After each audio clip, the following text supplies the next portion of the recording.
तो बेसिकली हम क्या देखते हैं कि पाकिस्तान को काउंटर आउट करने के लिए हमें बिजनेस में इन्वॉल्व होना पड़ेगा। ठीक है, तो अब profitability, assets quality in Indian ASEAN banks two version. ASEAN banks two version मतलब जो India and its neighbouring countries हैं वो आसियान के मेंबर्स बने हुए हैं। ठीक है, नेबरिंग कंट्रीज कैसे, Thailand, Vietnam have restricted bank dividends. तो जो साउथ में जो है, मतलब इंडिया की जो साउथ में नेबरिंग कंट्रीज हैं, वो वो सब जितने भी उनके बैंक्स हैं, मतलब जितने भी हमारे हमने आसियान बैंक से हैं, तो वो वर्स करने की सिचुएशन में आ सकते हैं। ठीक है, तो इंडिया में तो आप देख रहे हैं कि जैसे जैसे कोविड-19 की हम दवाई भेज रहे हैं, और कोविड-19 की वजह से हम पूरे वर्ल्ड से बात कर पा रहे हैं, और कोविड-19 की वजह से हमें प्रेज करा जा रहा है कि भाई आप, India is doing its best efforts to protect peoples from getting died. ठीक है, तो इंडिया हर तरीके, कोविड-19 की वजह से इंडिया को बहुत ज्यादा प्रॉफिट हुआ है, और बहुत अच्छे रिलेशंस डेवलप हुए हैं। मतलब जो टाइज हैं वो बहुत अच्छे डेवलप हुए हैं इंडिया के। और तो अब थोड़ा सा इसके बारे में रीड कर लेते हैं हम। ठीक है, profitability, assets quality in Indian ASEAN banks two version. The challenging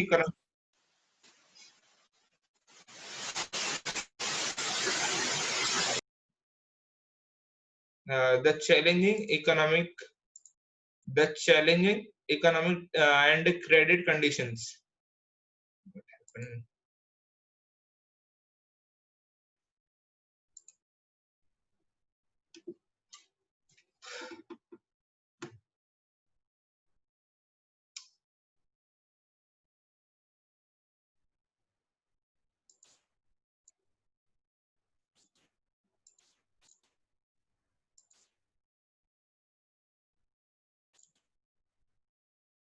The challenging economic and credit conditions stemming from COVID-19 will weigh on ASEAN and Indian banks' asset qualities and profitability, Moody's Investors Service said in a report. In a ASEAN and India bank downgrades in 2020 have been driven by Indian banks following the downgrade of the sovereign in June. Moody ने जो report दी थी, आपको, आप सभी को याद होगी कि मूडी ने हमारे इंडिया की रैंकिंग को गिराया था। तो उस रैंकिंग से बेसिकली मैंने आप सभी को पहले भी बताया था कि मूडी या जितनी भी फॉरेन ऑर्गेनाइजेशंस हैं, वो इंडिया का मूड कभी नहीं समझ सकती हैं। ठीक है, इंडिया का मूड क्या है बेसिकली। तो आत्मनिर्भर भारत में बेसिकली इंडिया में जो माइग्रेंट वर्कर्स थे, ठीक है, माइग्रेंट वर्कर्स थे, वो कंपनी में काम कर रहे थे, और कंपनी में काम करने की वजह से उनकी लिविंग सिचुएशन वर्स हो रही थी। ठीक है, standard of living was getting worse. ठीक है, क्योंकि because they were living in high post cities में वो कैसे जीवन जीते हैं, स्लम्स का जीवन जीते हैं। अब जैसे ही वो गांव में जाएंगे, अपने अपने गांव में जाएंगे, तो वो ये देखेंगे कि क्या कहते हैं, जो मेट्रोपॉलिटन सिटीज थी वहां पे वो स्लम्स की तरह रहते थे, बट अपने घर पे जाएंगे तो उनके पास बड़ा घर होगा, और रहने के लिए अच्छा खासा होगा, और खेती करेंगे तो अपने खाने के लिए भी होगा। बट क्या था कि पब्लिक की आइडियोलॉजी बहुत बुरी है कि क्या कहते हैं, हमें महीने के महीने एक बंधा हुआ चाहिए, मतलब बंधे हुए 10,000 रुपए चाहिए।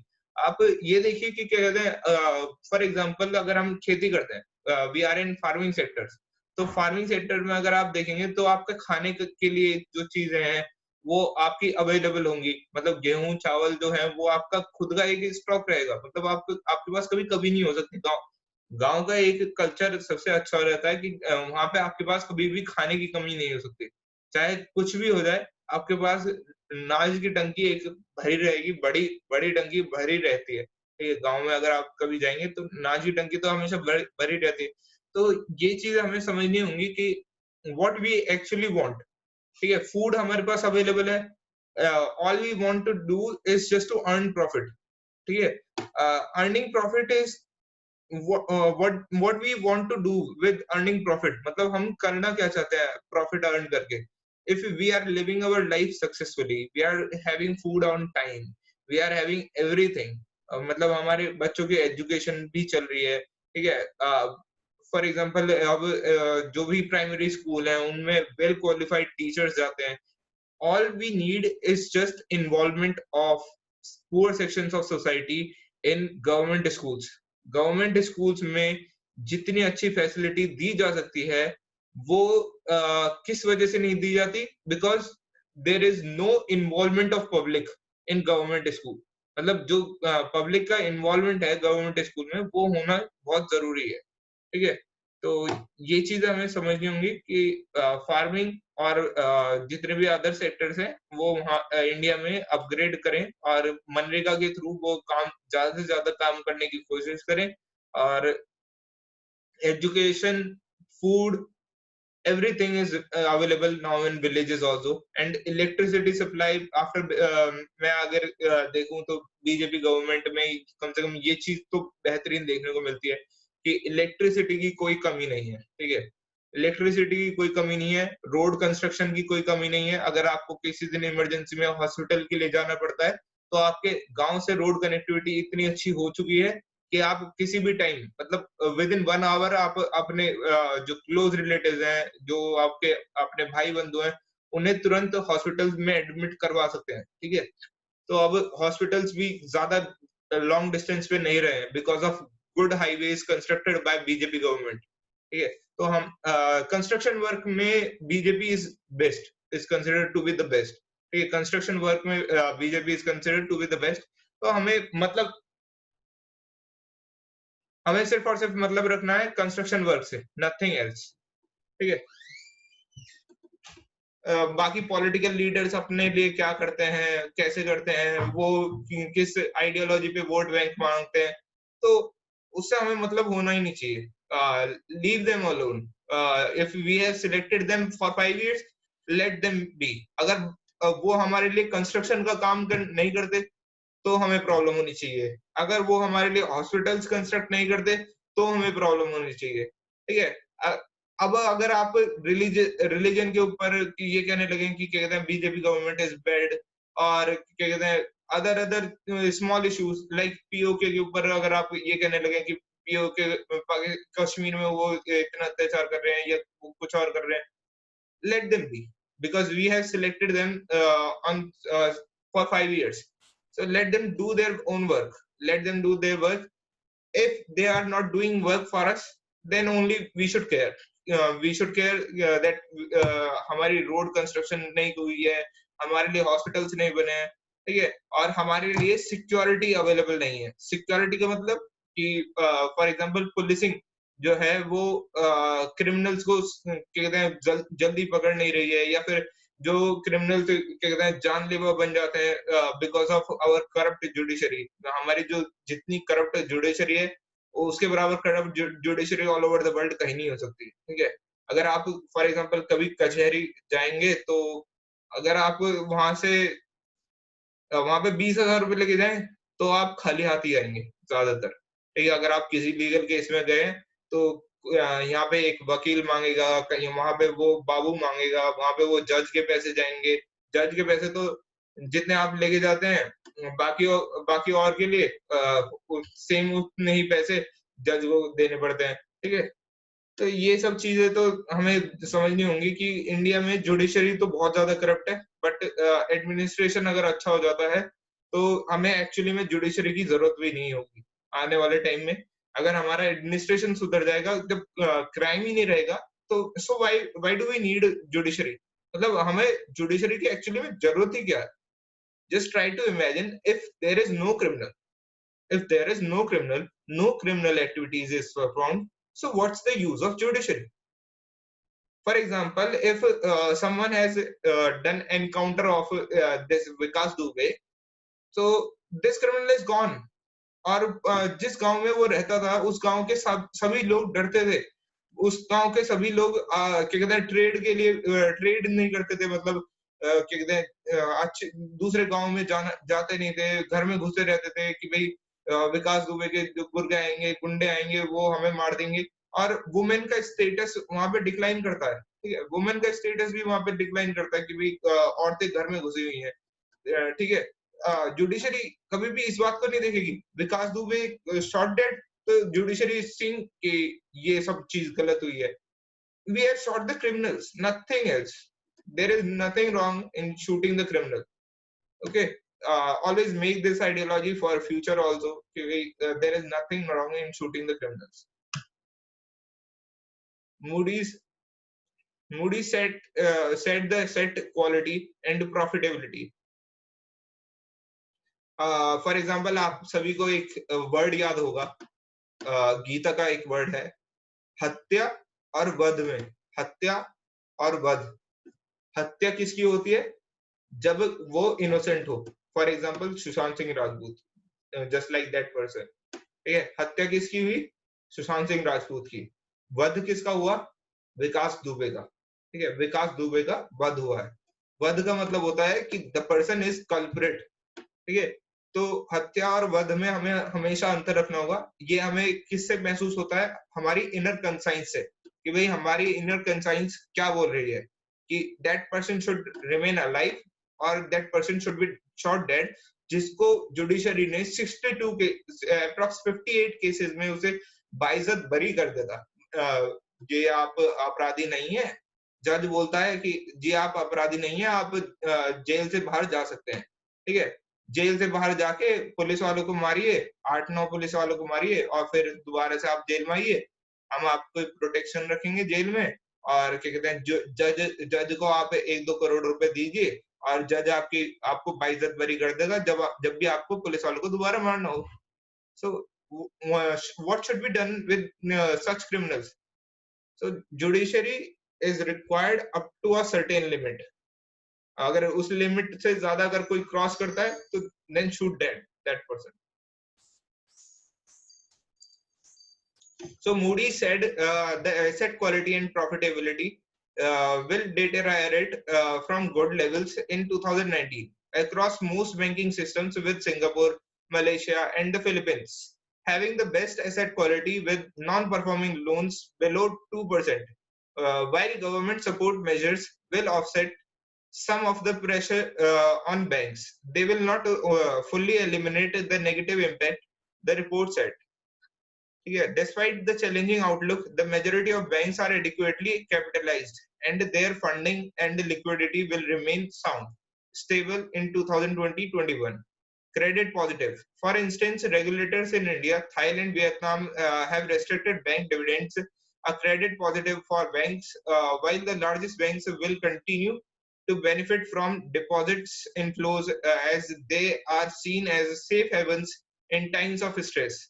Moody's expects the GDP of most Asian economies and India will contract in 2020 and gradually recover in 2021. The relaxation of lockdowns and the resumption of economic activity will be the key factors supporting the recovery. ठीक है, तो ये हो गया हमारा profitability of Asian banks versus. अब मैंने आप सभी को एक इशू कल बताया था, वो आज फिर से न्यूज में है. ठीक है, वो आज फिर से एक न्यूज में था, ईरान और यूरोपियन यूनियन.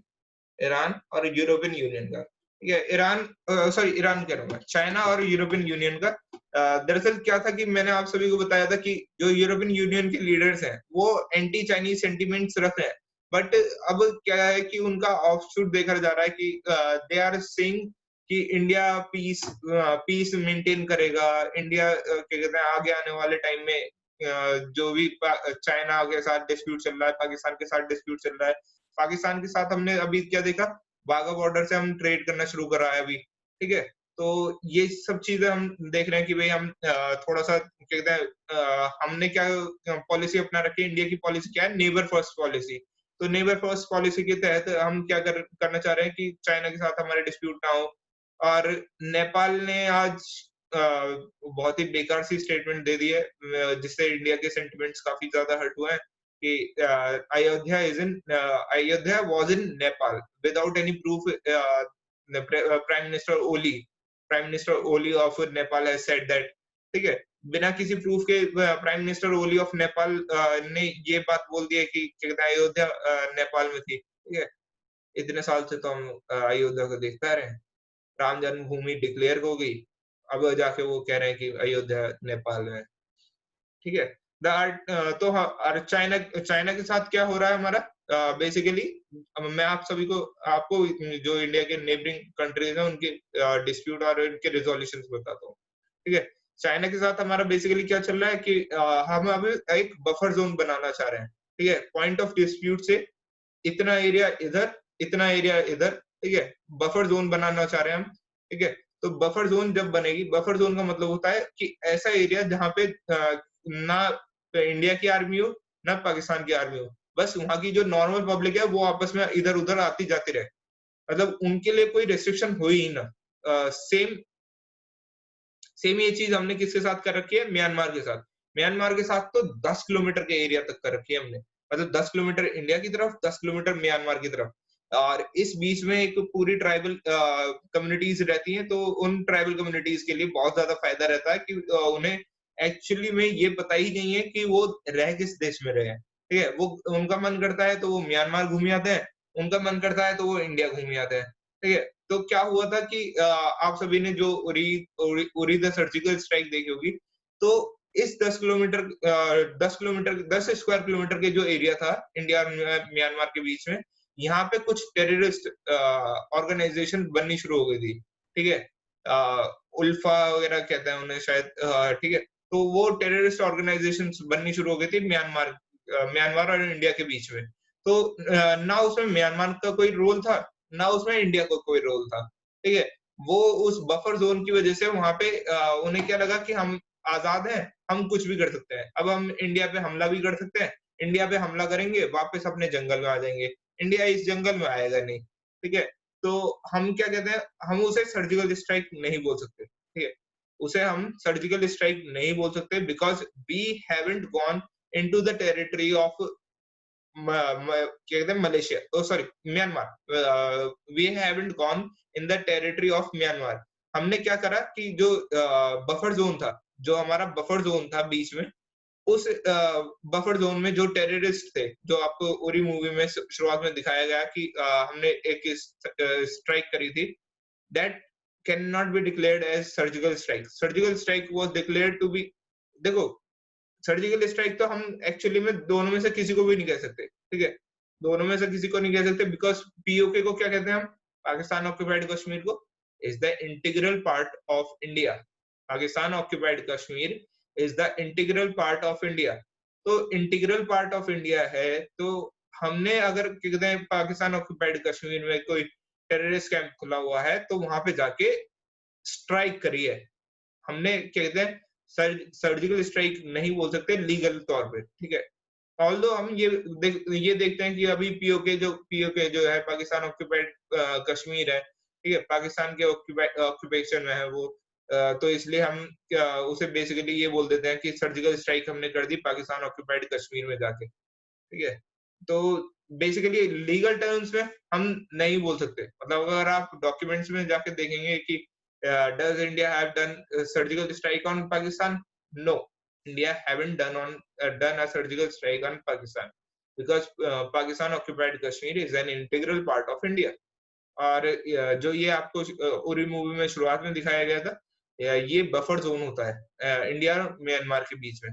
तो इस चीज के ऊपर म्यांमार ने बहुत कड़ा एतराज जताया था कि आपने इसे सर्जिकल स्ट्राइक क्यों बोला, आपके साथ क्या इंडिया के म्यांमार के साथ इतने बुरे रिलेशन है, ठीक है। इंडिया और म्यांमार के बीच में कोई बुरे रिलेशंस नहीं है, ठीक है।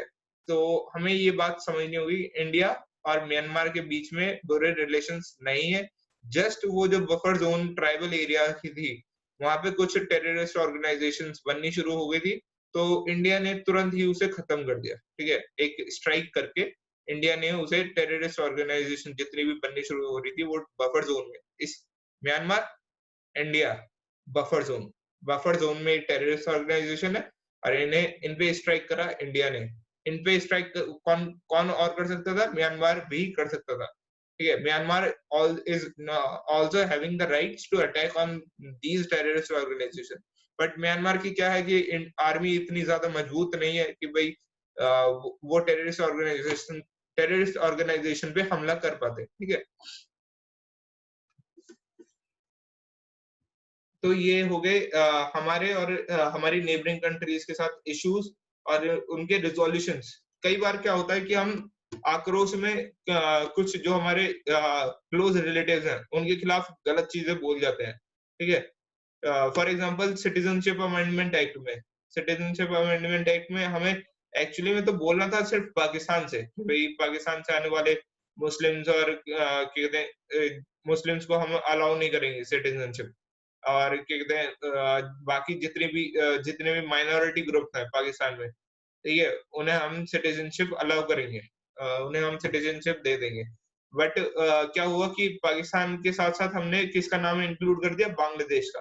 तो ये हमारे कुछ कई बार सिली मिस्टेक्स हो जाती हैं कि हमने पाकिस्तान के साथ-साथ बांग्लादेश का भी नाम ले लिया because Bangladesh is having good relations with India. तो बांग्लादेश ने सीधे यही क्वेश्चन पूछा कि क्या इंडिया के हमारे साथ इतने बुरे रिलेशंस हैं कि आप हमारे यहाँ से आने वाले जो मुस्लिम पीपल्स हैं, उन्हें अपने यहाँ पे शरण भी नहीं दोगे? ठीक है? तो इंडिया और बांग्लादेश के काफ़ी अच्छे रिलेशन है, इंडिया और म्यांमार के काफ़ी अच्छे रिलेशन है। तो इंडिया ने क्या हुआ था कि जब कहते हैं स्ट्राइक करी थी तो उसे सर्जिकल स्ट्राइक का नाम दे देता और क्या कहते हैं बढ़ा-चढ़ा के ये बोला गया कि हमने म्यांमार में घुस के मार के आए, ठीक है? मीडिया न्यूज़ चैनल्स ने बहुत गलत रोल प्ले करा उसमें कि हम म्यांमार में घुस के मार के आए, बट उन्होंने कभी भी ये नहीं दिखाया कि हम बफर ज़ोन में जाके करके आए थे। ठीक है? तो सेम म्यांमार का रिएक्शन आया कि क्या इंडिया के म्यांमार के साथ इतने बुरे रिलेशंस है, ठीक है? अब हम नेपाल की बात करते हैं, तो नेपाल की जो बॉर्डरिंग कंट्रीज़ हैं, बॉर्डरिंग नेशंस हैं, ठीक है? तो उन्हें हमें एक्चुअली में क्लोज़ नहीं करना चाहिए, ठीक है? उन्हें हमें हमें एक्चुअली में ओपन रखना चाहिए और ज़्यादा एम्प्लॉयमेंट उनकी इंडिया में ज़्यादा से ज़्यादा इन्वॉल्व करना चाहिए, ठीक है? तो आने वाले टाइम में हमें इन्वॉल्व करना पड़ता because Nepal is becoming democratic Nations, तो डेमोक्रेटिक नेशन में डिस्प्यूट अकर करना बहुत लाज़मी बात है because they will particularly go for the vote bank. जिस डायरेक्शन में वोट बैंक मिलेगा उन्हें, वो उसी डायरेक्शन में बोलेंगे। अगर उन्हें चाइना के फेवर वाला वोट बैंक मिलेगा, तो वो चाइना के फेवर में बोलेंगे। अगर उन्हें इंडिया के फेवर वाला वोट बैंक मिलेगा, तो वो इंडिया के फेवर में बोलेंगे। अभी जो प्रेज़ेंट गवर्नमेंट है, वो क्या कहते हैं, उनको जो वोट बैंक मिलता है, वो चाइना के फेवर वाला मिलता है, ठीक है? तो वो चाइना के फेवर में ऑब्वियस सी बात है कि वो चाइना के फेवर में बोलेंगे। बट हमें क्या करना होगा कि जो वहाँ पे नॉर्मल पब्लिक है, हमें उनका मूड डाइवर्ट करना है। हमें किसी पॉलिटिकल लीडर का मूड डाइवर्ट नहीं करना होता है, ठीक है? जो भी एक पॉलिटिकल लीडर बोलता है, वो उस देश के जो पर्टिकुलर वोट बैंक है, जो उसे गवर्नमेंट को जिता सकती है, ठीक है? वो उसका मूड होता है, ठीक है? Particular vote bank. ये नहीं कि मैं सभी नेपाल नेपाल की पब्लिक की बात नहीं कर रहा। एक पर्टिकुलर वोट बैंक जो उस गवर्नमेंट को जिता सकता है, वो अगर चाइना के फेवर में बोलता है, तो उसकी गवर्नमेंट भी चाइना के फेवर में ही बोलेगी, ठीक है?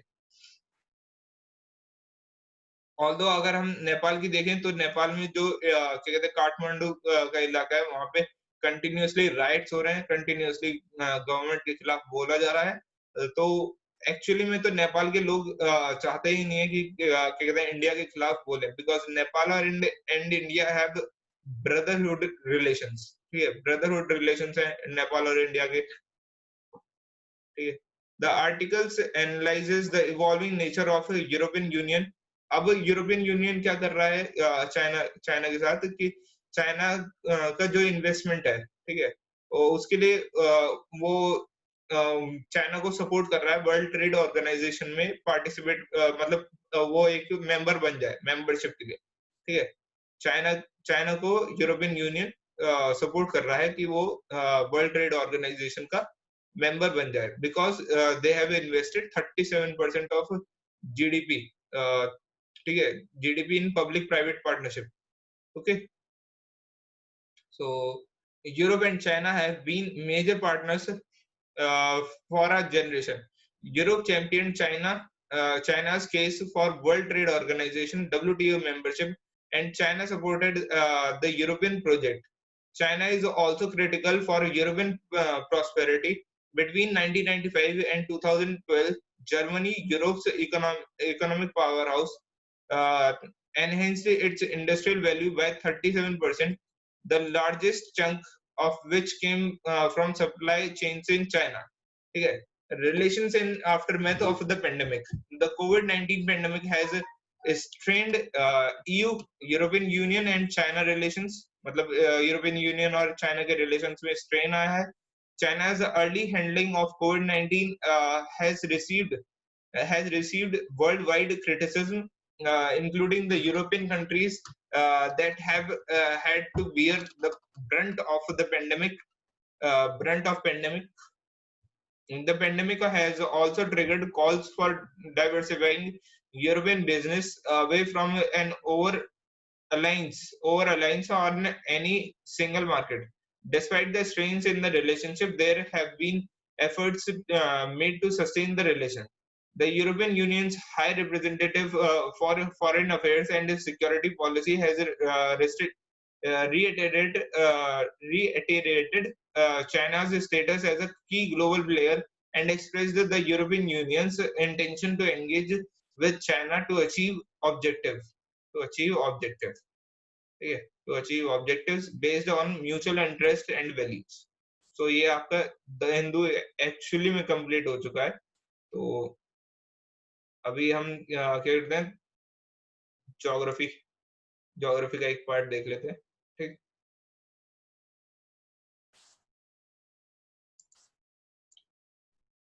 सो पासेस की बात करते हैं. मैं आप सभी को इन पासेस के बारे में कल लिखवा दूंगा या फिर अभी लिखवा दूं. अभी इनके नाम लिख लीजिए. ठीक है, नाम लिख लीजिए और मैं आपको मैप के थ्रू बता दूंगा ये कहाँ पे है. Okay, so first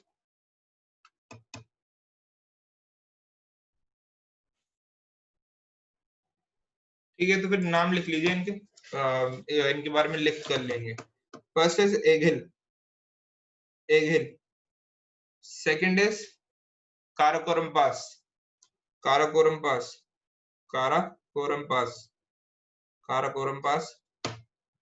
third is Burzil pass. Fourth is Zojila pass.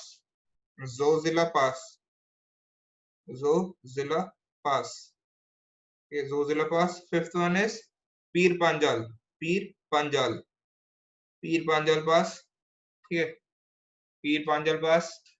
Sixth one is Banihal pass.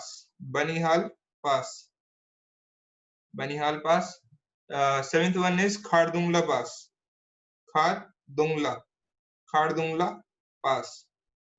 Pass. Okay, eighth one is Bara Lacha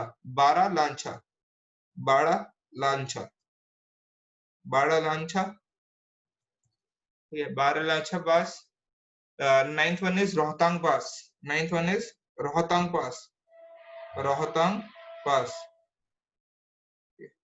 पास. सो अब हम इसे मैप पे देख लेते हैं बेसिकली.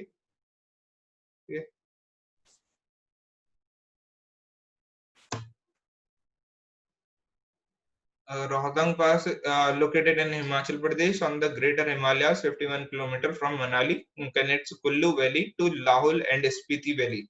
ये रोहतंग पास बहुत ज्यादा पूछा जाता है हिमाचल प्रदेश में, greater Himalayas 51 kilometre from Manali. Okay, सबसे पहले हम किसकी बात करते हैं. आप सभी एक बार मैप बना लीजिएगा अपनी कॉपी में और फिर इन्हें लोकेट करना ऊपर नॉर्थ टू साउथ. मतलब नॉर्थ, सबसे नॉर्थ में कौन सा नाम बोलूंगा मैं, और फिर पहले वेस्टर्न साइड के देखेंगे हम. ठीक है, पहले वेस्टर्न साइड के देखेंगे, फिर ईस्टर्न साइड के देखेंगे. ठीक है, पहले वेस्टर्न फिर eastern. Okay, so first of all western side के हम देखते हैं. अघिल पास. फर्स्ट वन इज अघिल पास. ठीक है, अघिल पास. सेकंड वन इज काराकोरम पास. तो यहाँ पे हम सीक्वेंस वाइज करते हैं. ठीक है, second one Burzil pass. Third one is Zojila pass. From western side से हम कर रहे हैं अभी. ठीक है, जोजिला पास. तो जो हमने कर लिए हैं उन पे टिक कर देना. ठीक है, Pir Panjal pass. First is Aghil, then second is Burzel Pass, Third one is Zozela Pass. Third one is Zozela Pass. Fourth one is Pir Panjal Pass. ठीक है, Pir Panjal pass. Fifth one is Banihal pass. Banihal pass, ठीक है, Banihal pass. Next is Karakoram pass. Eastern side के लिख लेना, ठीक है, eastern side, eastern side Karakoram pass. और next is Khardungla pass. Khardungla pass. उससे नीचे बारालाचा पास. और उससे नीचे रोहतांग पास. ठीक है, रोहतांग पास, रोहतांग पास. तो ये मैप पे लोकेट करके वेस्टर्न साइड और ईस्टर्न साइड इस तरीके से आप डिनोट करके एक एक पॉइंट करके नाम लिख दीजिएगा इनका. Okay, that's all for the day. कोई डाउट हो तो पूछ लीजिए.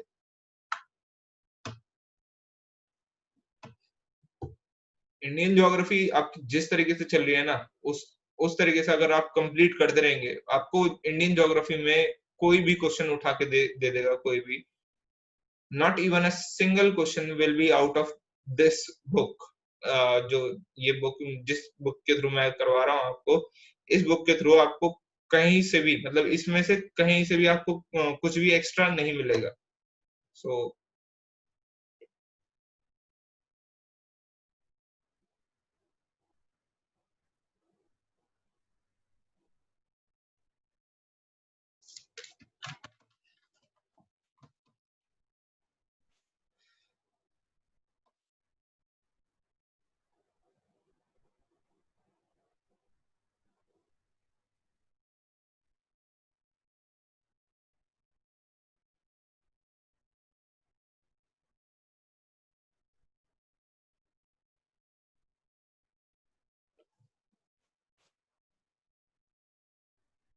आप सभी स्क्रीनशॉट या प्रिंट स्क्रीन कर दीजिएगा, या फिर फोन से इसका फोटो ले लीजिए. ठीक है, अब मैं मीटिंग एंड कर देता हूँ. फोन से इसका फोटो ले लीजिए, अपने अपने फोन से इसका फोटो फोटो लेके, और फिर क्या कहते हैं, लोकेट कर लेना मैप पे. Okay, thank you.